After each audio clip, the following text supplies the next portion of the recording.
A paz esteja com todos. Nós vamos ler do livro Palavras de Vida Eterna, ditado a Francisco Cândido Xavier pelo Espírito Emmanuel, a mensagem intitulada Liberdade em Cristo. Estais, pois, firmes na liberdade com que o Cristo nos libertou, e não vos submetais de novo ao jugo da escravidão. Gálatas, capítulo 5, versículo 1. Meditemos na liberdade com que o Cristo nos libertou das algemas da ignorância e da crueldade. Não lhe enxergamos qualquer traço de rebeldia em momento algum. Através de todas as circunstâncias, sem perder o dinamismo da própria fé, submete-se valoroso ao arbítrio de nosso Pai. Começa a missão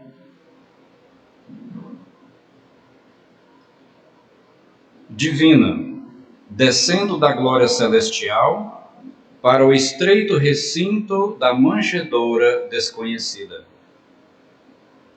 Não exibe uma infância destacada no burgo em que se acolhe a sua equipe familiar.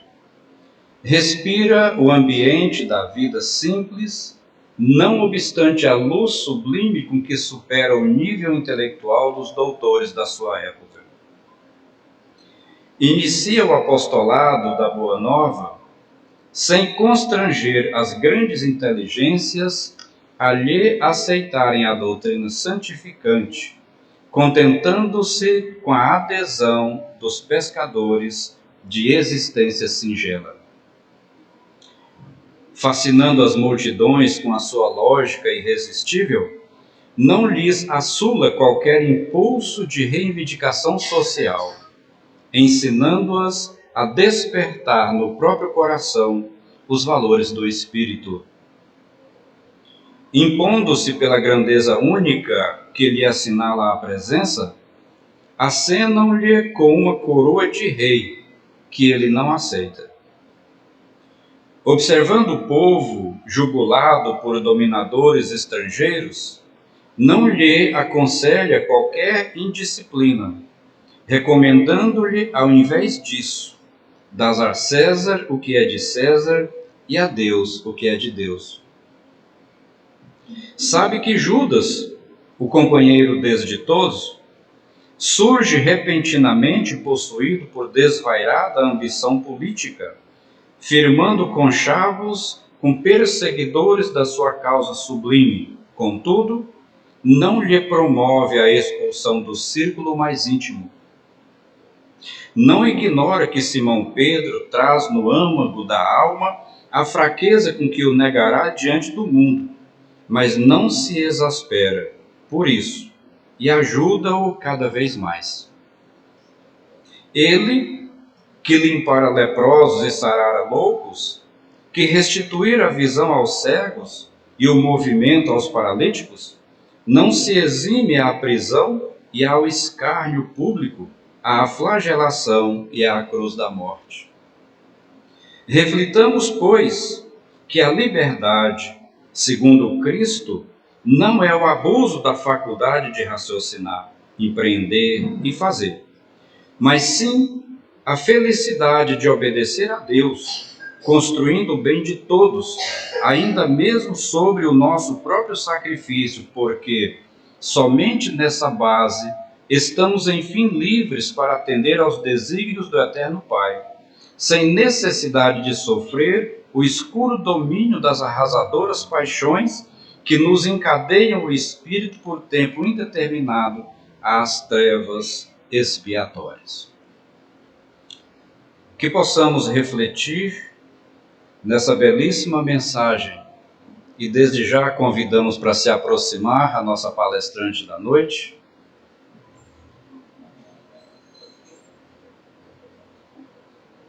a nossa irmã Adria, que vai nos evangelizar hoje. Que Jesus a abençoe, a inspire e lhe conceda todo o atendimento que você precisar para essa atividade. No final, nós voltamos aqui.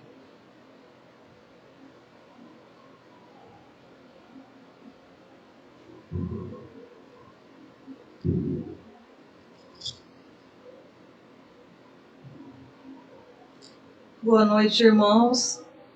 É mais uma oportunidade, é mais um dia de tratamento.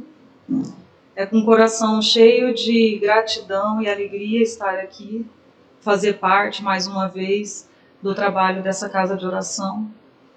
Sabemos que o tempo todo que estamos aqui, desde que chegamos, ouvimos as músicas, tomamos o passe, durante a palestra e na finalização, nós estamos recebendo o tratamento.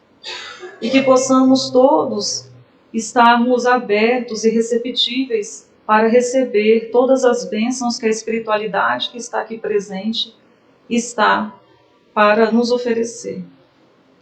E assim também eu peço ao meu anjo da guarda, meu mentor, que possa estar me auxiliando a trazer uma fração pequena dos ensinamentos da doutrina espírita. Adolf Hitler, Saddam Hussein, Gandhi, Madre Teresa de Calcutá, Chico Xavier. O que todos esses personagens têm em comum? A liberdade das escolhas, o livre-arbítrio e a consciência. Todos são iguais perante a Deus, mas nós, seres que ainda vivemos na erraticidade, de um modo geral, ainda fazemos as nossas próprias diferenciações, devido ao nosso estado de consciência, devido às nossas escolhas. Adolf Hitler escolheu ser um dos maiores genocidas da nossa história. Saddam Hussein escolheu por um governo de 24 anos de autoritarismo, guerras químicas e todos os tipos imagináveis de tortura.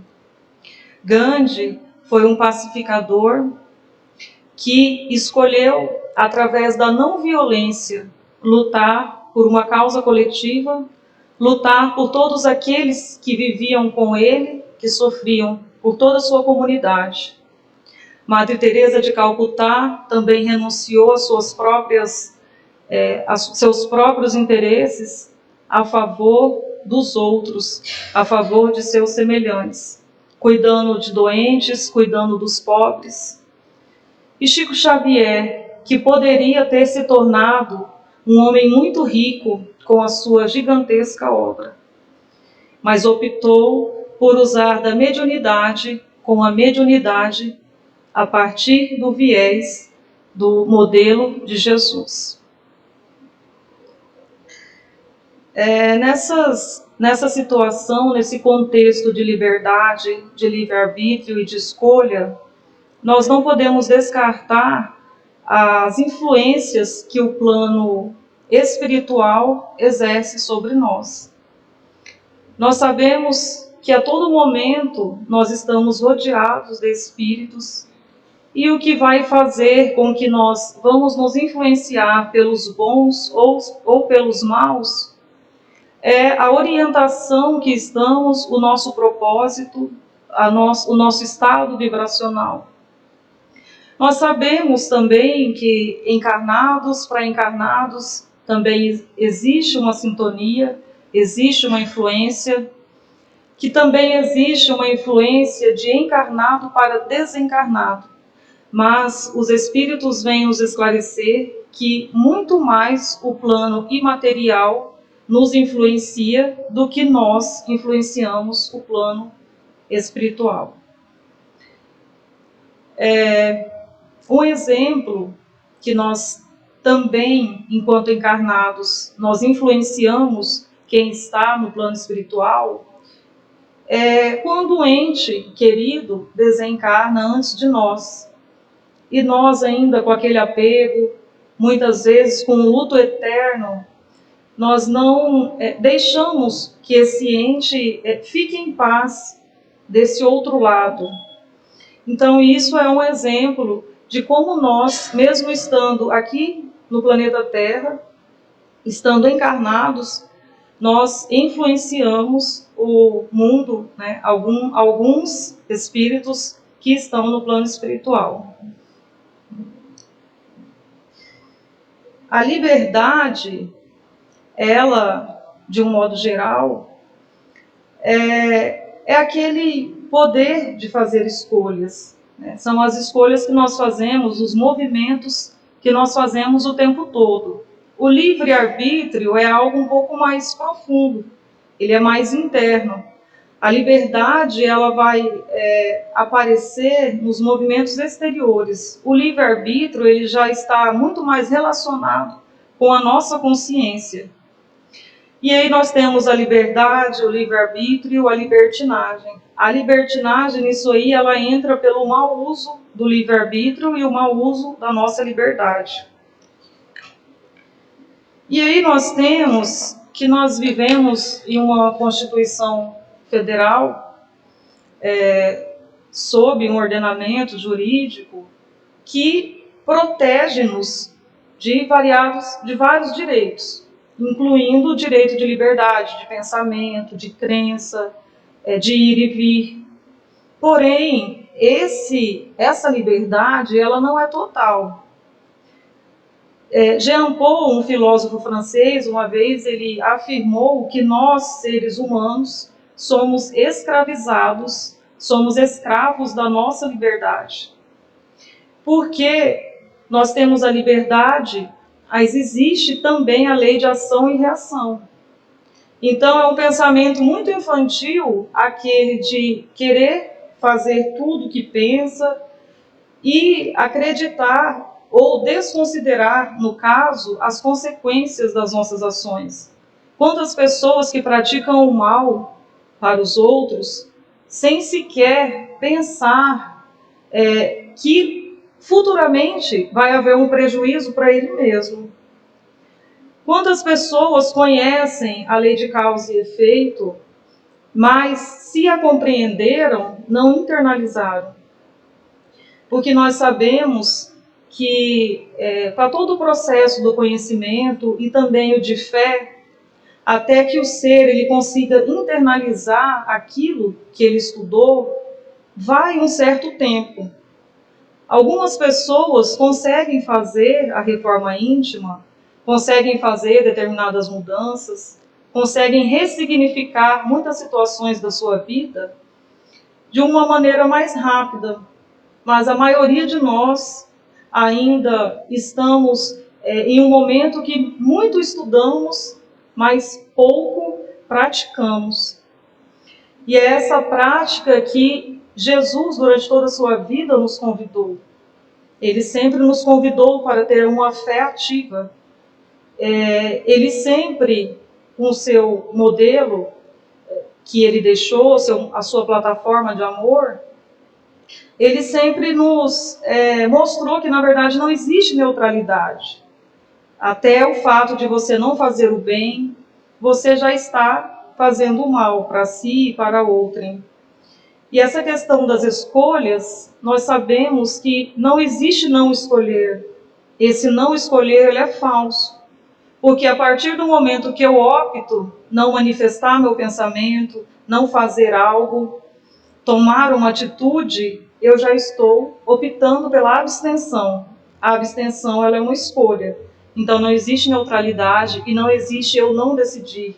Se eu fico quieto, se eu fico parado, estagnado, eu já estou decidindo não me movimentar no sentido do bem.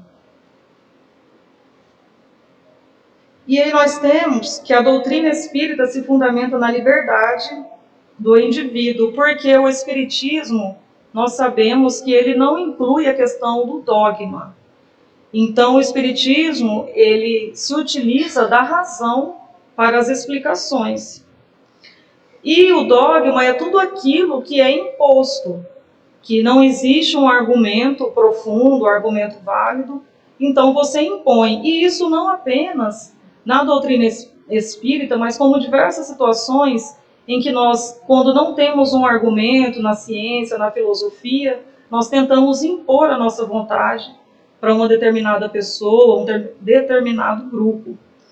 E aí a doutrina espírita também vem valorizar a questão da liberdade, do livre-arbítrio do indivíduo, porque ela verifica que não teria nenhum mérito, não haveria nenhum mérito se fosse uma fatalidade do indivíduo ele evoluir. Então, se não fosse através da escolha e do movimento do próprio espírito, não haveria nenhum mérito em sermos seres evoluídos positivamente, porque muitas vezes nós evoluímos negativamente em diversas situações. E aí, frente a vicissitudes da vida, a sofrimentos, muitas pessoas, elas optam se dizerem vítimas. Elas optam pelaquela situação da consciência, pela situação da cultura do fatalismo. Então, as coisas ruins que me acometem, eu não tenho responsabilidade nelas. Eu não me vejo um ser que pertence àquela ação. Eu me vejo um ser vulnerável que, por algum motivo desconhecido, por uma falta de sorte, mas elas na minha vida acontecem. Nós sabemos que quando nós reencarnamos, existe a lei do esquecimento. E aí, por isso, muitos indivíduos, eles acreditam serem vítimas, porque também desconhecem a lei da causa e efeito, de ação e reação, da reencarnação. Tudo isso que a doutrina espírita vem trazer luz para os seres. Então, quando o indivíduo ele desconhece e ele também não procura descortinar a verdade, ele vai continuar nessa posição de vitimismo, nessa posição de fatalismo. E assim, engraçado que até para as coisas boas, muitas vezes a espiritualidade, ela nos agracia, tirando-nos de um certo momento de perigo. E aí a pessoa também acredita ser um acaso. Ah, foi a sorte. Né? Não foi, nesse momento ninguém fala que, muitas pessoas não falam que foi Deus. Ah, não, foi a sorte, eu tive sorte que tal coisa não me aconteceu. Então essa cultura de fatalidade, de vitimismo, é uma cultura ainda muito infantil, que só denota que estamos ainda muito longe de sermos seres mais maduros enquanto cristãos. Que sermos cristãos é algo difícil, mas não é algo impossível e não é algo também que, eu digo sermos cristãos não ao simples fato de acreditarmos em Deus, acreditarmos em Jesus, mas de fato em nossas ações nós sermos seres cristãos. Então, com certeza é algo difícil. Porém, como um incêndio, ele não acontece em uma fração ele não acontece de uma maneira extensa. Ele vai acontecer de um pedaço bem pequeno e ele vai se espalhar. Então, nós poderemos pegar esse exemplo para, com pequenas ações, pelo dia a dia nosso, pelas pequenas oportunidades que nós temos, de ir aumentando e nós irmos desenvolvendo todas as nossas potencialidades nesta vida, né? E nesta vida nós conseguindo aí realizarmos alguns desenvolvimentos das nossas habilidades, nós temos que, pela doutrina espírita, não vão ficar perdidos. Nada vai ficar perdido. Então, nós, quando desencarnarmos, nós vamos deixar essa matéria, mas tudo aquilo que nós evoluímos em termos de moralidade, de intelectualidade, isso vai ser conservado. E isso nós levaremos, teremos essa bagagem para estarmos apresentando para a espiritualidade superior quando nós realizarmos aí essa passagem. E Jesus ele vem dizer que o indivíduo, quanto menos ele conhece a verdade, mais ele é aprisionado da matéria. E, nesse sentido também, Platão afirmou que ao homem não é possível descortinar a verdade de forma absoluta, mas apenas ser iluminado em parte da verdade que lhe é permitido conhecer. E, nesse sentido, quando nós falamos das escolhas, das influências também imateriais, quando nós falamos que quanto menos apegado à matéria, menos os acontecimentos que acontecem na matéria nos influenciam e nos abalam, temos dois exemplos. O primeiro exemplo que eu vou falar é um francês chamado Jean-François Champollion. Foi um francês que morou nos Alpes franceses, numa tribo isolada, onde todos daquela tribo eram loiros, cabelos loiros, dos olhos azuis.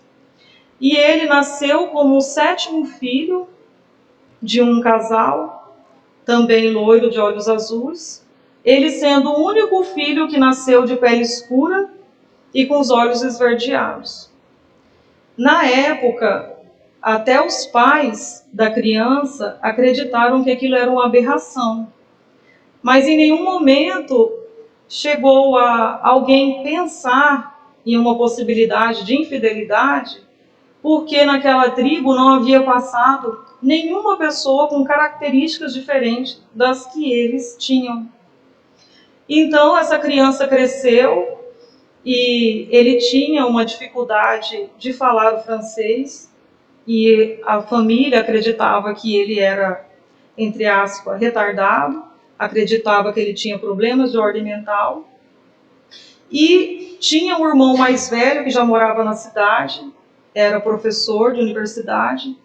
E quando esse irmão mais velho foi visitar os pais, a mãe pediu para ele que levasse esse filho, que ele passasse por médicos para verificar o que acontecia com aquela criança.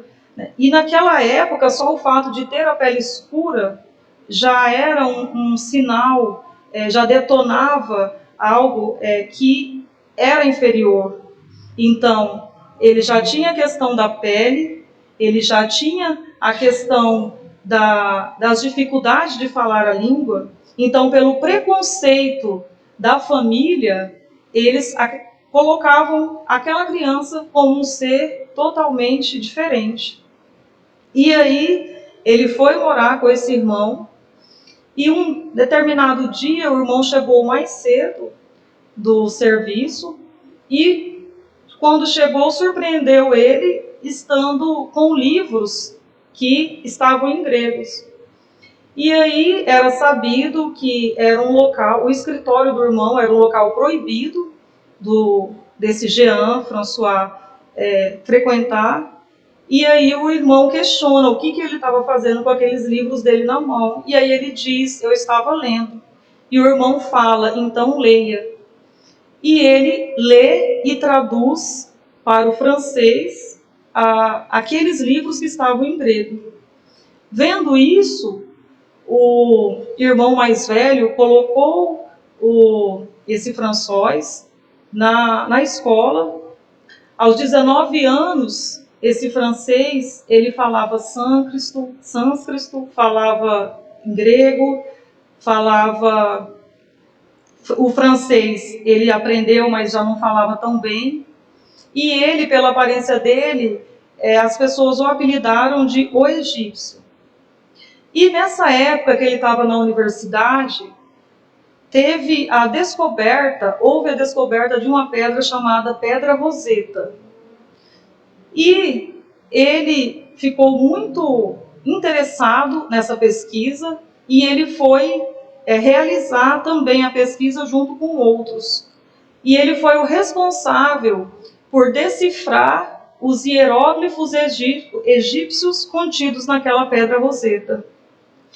E o interessante para a doutrina espírita é que alguns anos após a morte desse Jean-François, na época muito antiga dos faraós, eles nos sarcófagos, eles faziam uma máscara chamada máscara mortuária, que era com a aparência idêntica da pessoa falecida.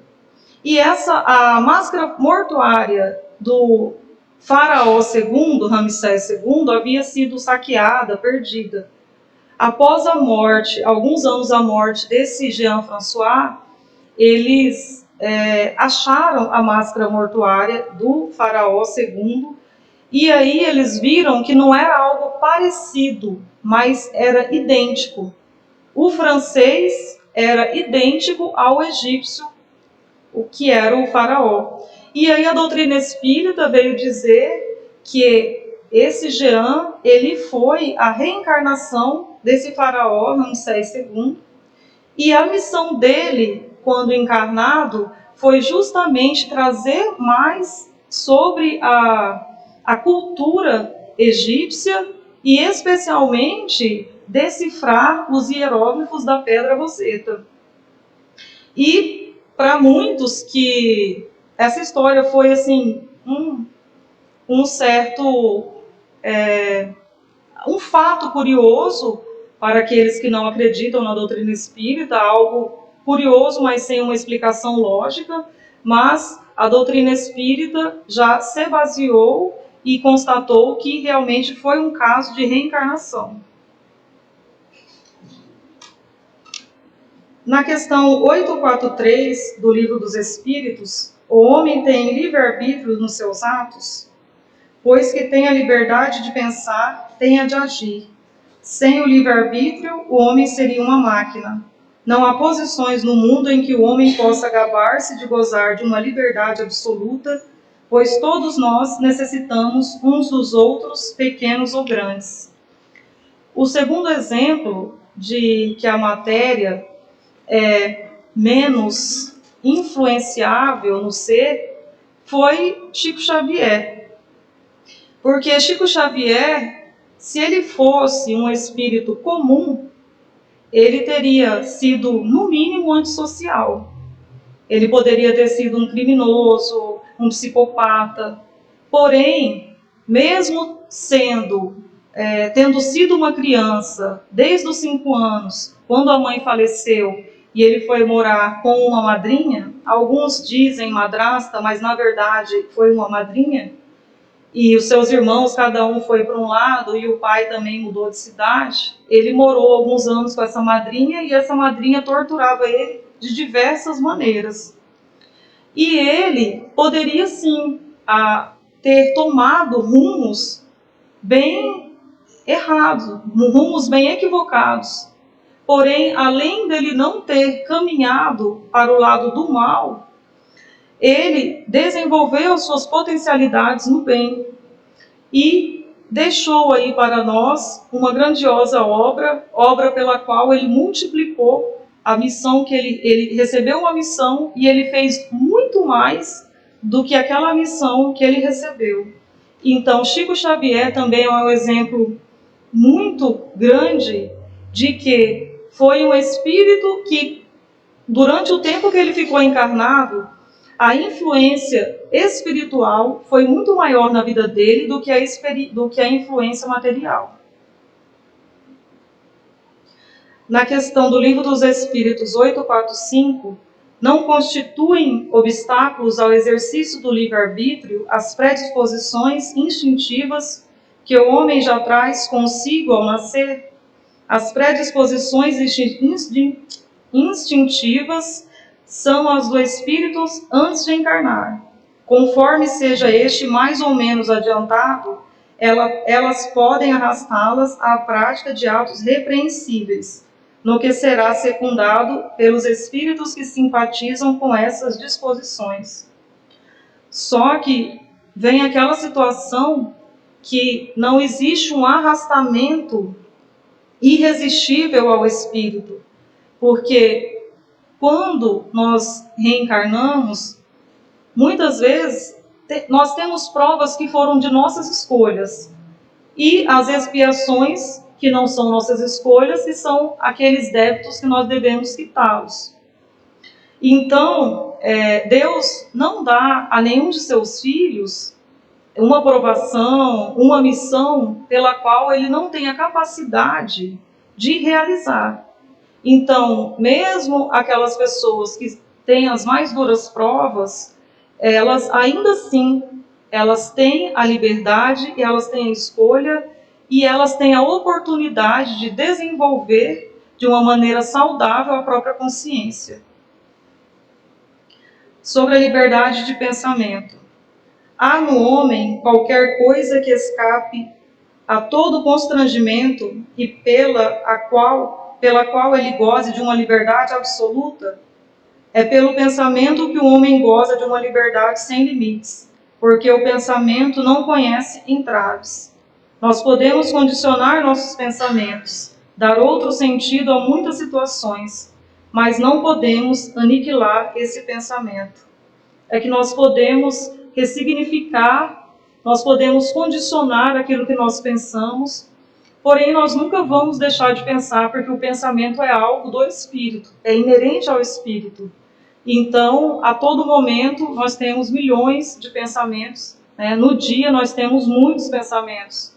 Então, o que nós vamos fazer com os nossos pensamentos é a educação deles, e não a aniquilação deles.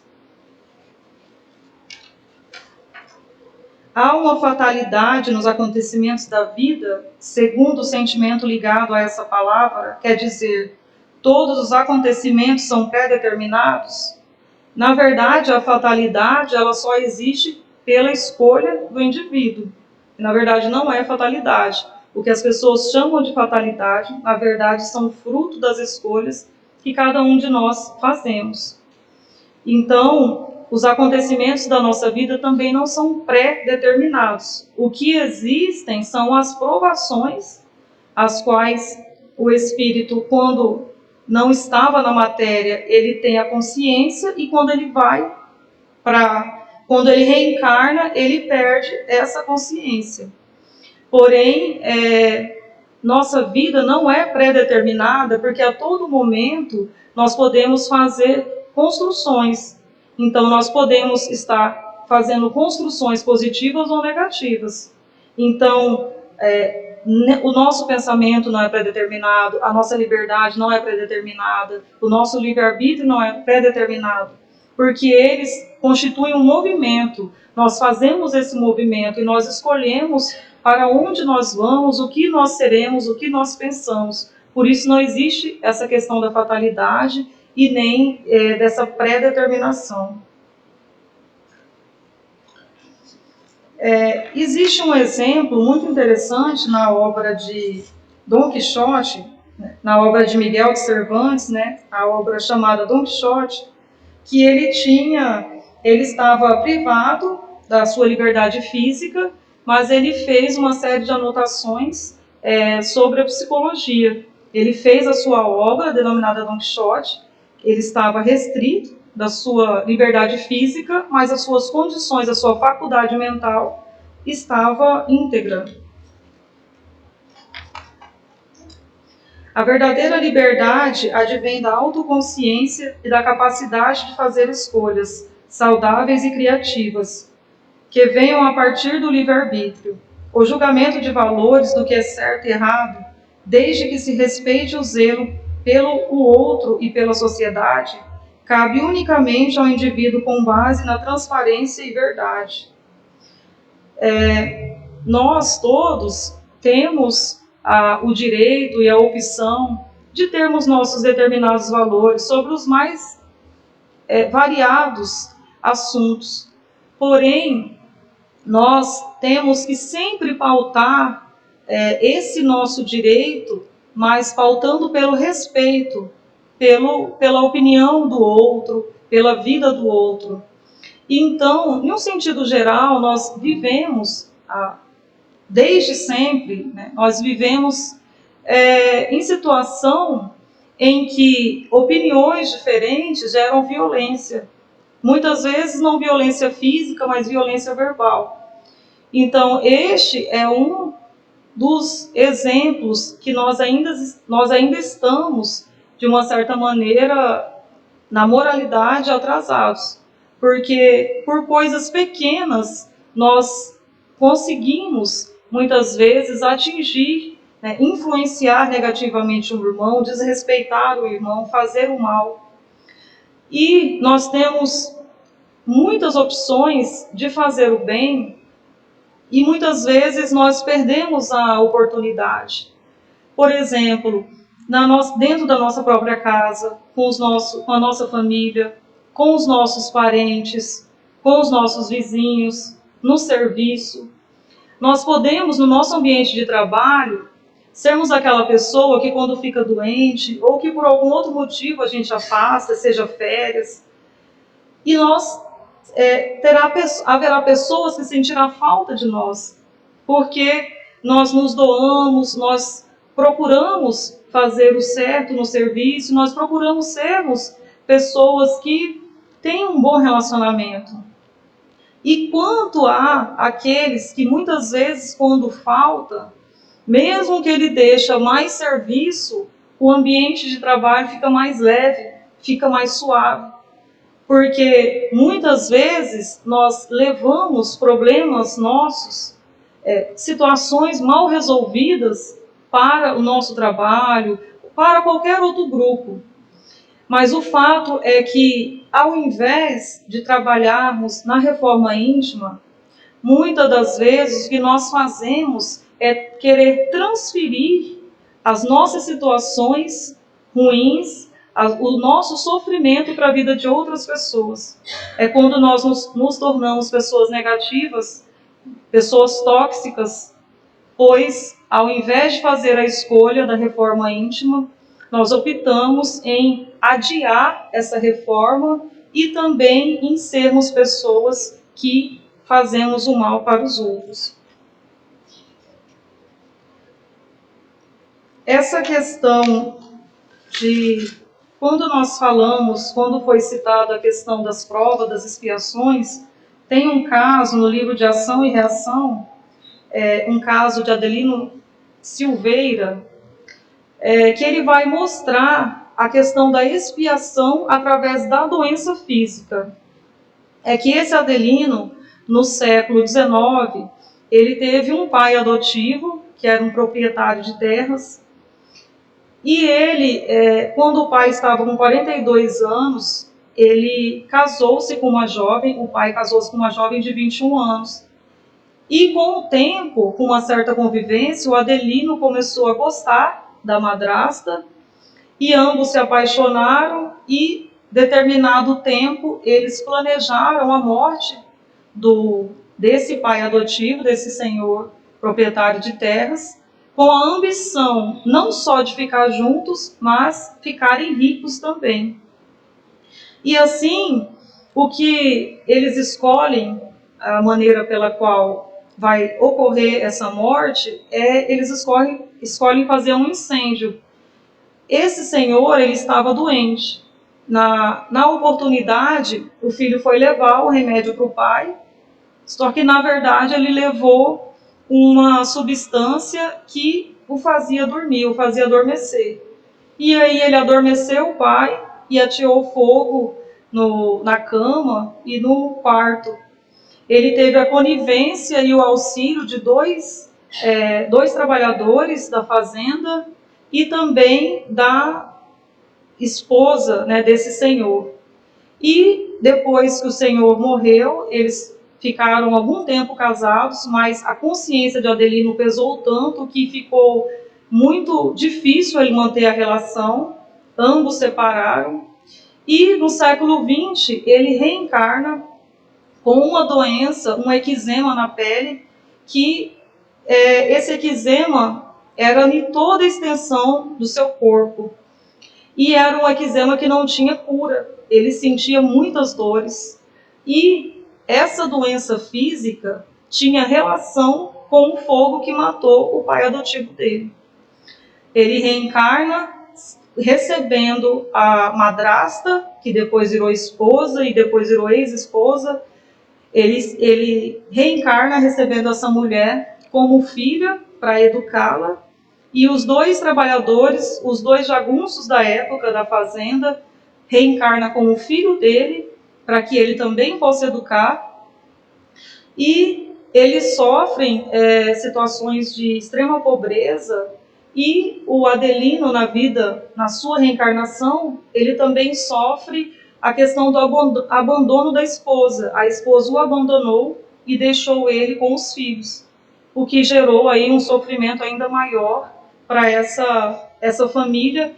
Então isso aí é um caso de expiação, porque já não foi uma situação de uma prova que ele escolheu passar, foi algo que teve diretamente, que foi algo direto com a situação da vida passada dele. E a doença também foi uma expiação dessas escolhas da vida passada dele. Escolha e liberdade. A escolha é o exercício da liberdade, e é através dela que o homem se faz livre. O homem exercita essa liberdade em suas escolhas, que são norteadas pela consciência. A partir das escolhas, criamos um caminho mais pleno e realizador. E assim, a nossa consciência, na verdade, ela vai ser um filtro para nossas escolhas. É aquela situação que a gente diz que tudo aquilo tem que passar pelo crivo da razão. E esse crivo da razão tem a ver com o aspecto da nossa consciência. Quando Cristo disse, bem-aventurados os aflitos, o reino dos céus lhes pertence, ele não referia-se apenas aos que sofrem. Os que sofrem determinadas situações, determinadas pobrezas, determinadas exclusões, minorias. Ele disse, bem-aventurados os aflitos, pois todos nós que estamos reencarnados nesse planeta de provas e expiações sofremos. Nós não estamos vivendo em um mundo feliz, por mais que tem pessoas que passam por situações mais difíceis. Mas quem aqui conhece uma pessoa que nunca passou por uma situação de infelicidade, por nenhuma situação de dificuldade? Nós conhecemos pessoas que aparentemente são plenas, que aparentemente são felizes. Mas nós não temos condições de analisar, de fazer um scanner do íntimo dessa pessoa. Até porque só Deus tem essa liberdade e só Ele tem essa faculdade de nos conhecer na nossa maior intimidade. Nós temos também a questão da diferença da nossa vida religiosa com a fé. Porque a fé, ela é necessária para tudo que a gente vai fazer. E a fé, ela é de extrema importância para a nossa vida religiosa. A nossa vida religiosa, ela não pode acontecer sem a fé, porque senão ela vai ser algo apenas exterior. Vai ser aquela situação em que você sai de casa, vai para um templo ou para uma casa de oração, e quando você sai, você volta a ser aquele ser humano de sempre. Aquele ser humano que não condiz com aquilo que você está demonstrando nesse templo, nessa igreja, nessa casa de oração. Então Jesus, ele disse que o templo está em nós. Então, o que ele quis dizer é que a fé, ela está em nós, está em nossa consciência. Então, essa fé, ela é necessária. E também, nós sabemos que nós vivemos numa época que existe um movimento também para diminuir a importância da religião. Mas nós temos que diferenciar a questão da religião e a questão do fanatismo. Porque a religião, ela é aquilo que vai nos religar ao Pai, que vai nos religar a Deus. E o fanatismo é tudo aquilo que não passa pelo crivo da razão, é tudo aquilo que é dogmático, é aquilo que é imposto, é aquela situação que não existe como existe na doutrina espírita. Um exemplo é a filosofia, o direito de pensar, o direito de fazer perguntas. E, nesse sentido, a doutrina espírita ela também tem um contexto filosófico, porque ela também, do contexto filosófico e um contexto da ciência. Por isso ela não é dogmática. Então, a doutrina espírita ela sempre vai utilizar da razão para suas explicações. E a questão do fanatismo é algo, sem dúvida, muito preocupante, é algo que pode gerar violência, que gera violência em muitos países, e é algo que nós, em nenhuma fé que a gente professe, nós devemos ter. No Espiritismo, se a gente não agir com a razão, nós também vamos ser fanáticos.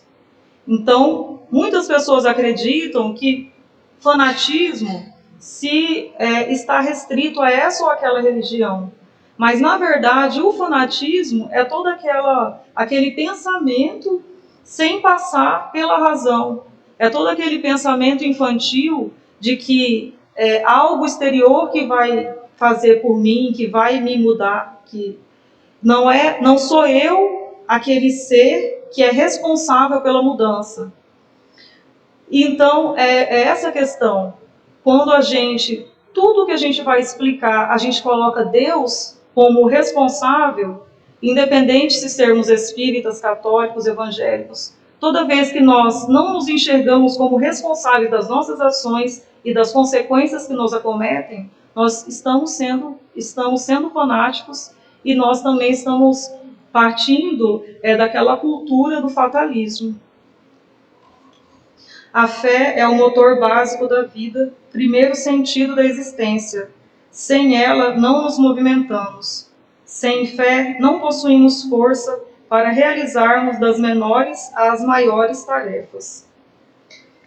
E assim, eu vou deixar uma indagação partindo de um pressuposto de Jesus, quando ele disse que nós somos o sal da terra. Quando ele disse que nós somos o sal da terra, ele se referiu também, naquela época, porque o sal era a substância que não deixava que a carne apodrecesse. Nesse sentido, nós podemos tomar como hoje sermos o sal, aonde nós estivermos, nós não nos corrompermos. Aonde nós estivermos, nós sermos instrumentos a serviço do bem e não termos apenas aquela máscara de pessoa boa. Viver uma vida em torno também da nossa espiritualidade, da nossa essência. Retirarmos um pouco desse nosso verniz, retirarmos tudo aquilo que nos distancia da vida religiosa de fato, da vida religiosa, daquela posta em prática. Então, a indagação que eu vou deixar é se nós queremos ser esse sal da terra e se nós escolhemos, se nós vamos escolher a liberdade com Jesus ou a escravidão de nossas almas. Muito obrigado a todos.